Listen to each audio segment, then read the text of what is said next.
Okay, look, he says he was in a gang and stuff, JD Relays. He might have been, he probably was, but like he said, he was a shot caller in 36 months.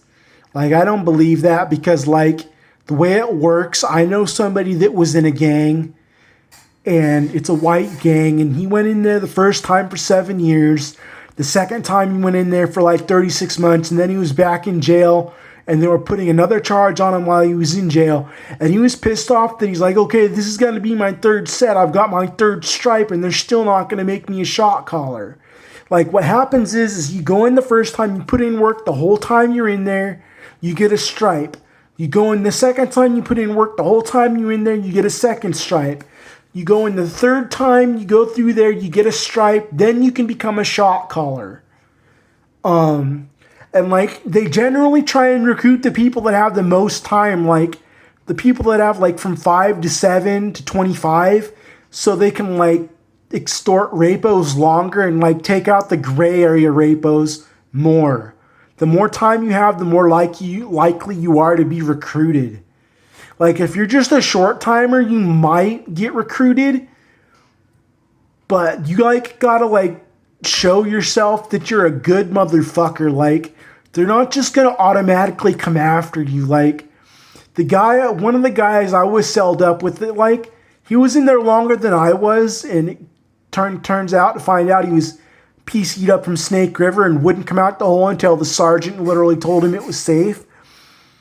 But, he literally took a while, and then the gang members on the pod were like talking to him and stuff, the MHU. And finally, after like 4 or 5 months of me being in cell with him, they finally asked him to sit at his table. And like he looked like he was all awestruck and stuff, like, oh, whoa, I'm gonna be part of this gang, man. They want me to join. And I'm like, yeah, cool, bro. That's on you.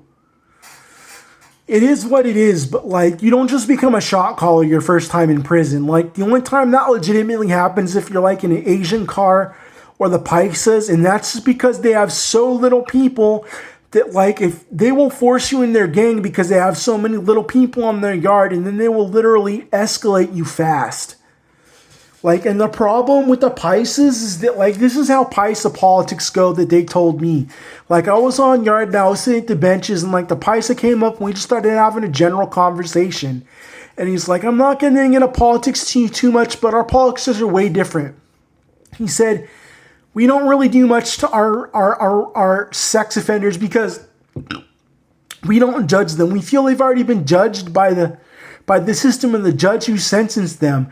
We may not like what they did, but we leave them alone and we let them work on weight pile and we let them walk yard. And then, like, I know somebody that used to live around the corner from me that I grew up with when I was a teenager after I moved up to this state from California, and he ended up becoming a sex offender, and I found out he had a Measure 11 sex offense. And he was talking, he straight up said he was walking yard and stuff like that. And straight up said he saw some dudes go into they have this little bathroom on each yard, like an outdoor bathroom with a little partition around it so you can't see it, but it's open air so the guard can run in there if need be. But 2 guys got stabbed like right next to him, and he got blood on him and had to run away, and but like he was a native because he's local to my area, and he's part of the local tribe. So they let him click with them, but like he was a Measure 11 sex offender, and they were letting him walk yard and work on weight pile. Like, and the Asians do the same thing. Like, it's just how it is. Like, JD Relay, he's not reliable. Like, he may be an organized crime, but I'll put it to you this way. I'm related to Devil Dog Hatfield.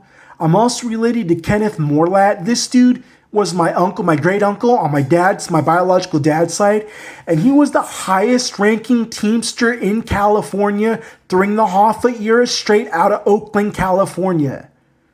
Like, he is legit. He was walking organized crime. And then my great-great-grandma McClaskey straight up shot somebody because they tried to beef my aunt, her little sister. And she also got busted for selling bootleg liquor in one of the largest bootleg liquor sellers, the Lucky Luciano. Like, my immediately family, my mom, my aunt, my first cousin, my aunt's daughter, my 3 sisters are squares. But like most of my other family and descendants are not. My great uncle, he went to the feds for receiving stolen property. One of my other uncles went to prison. One of my other uncles was a truck driver for most of his life, but he didn't necessarily live a square life. The other ones did. Like, yeah, like in one of my cousins clicked with the Pisces when he went up. Another one is straight up clicked up out of Multnomah County. And then, like, I have a cousin in Washington. I haven't met him, but he's been to Washington prison. And, like, it's way harder in Washington than it is in Oregon. Like, rapos are not fucked around with there. They're, like, seriously taken off on. They have SNY yards like California for those people because it's so dangerous for them on mainline. Like, he's not trustworthy. Don't believe a word he says. Take it with a grain of salt. Anyways, I'm out.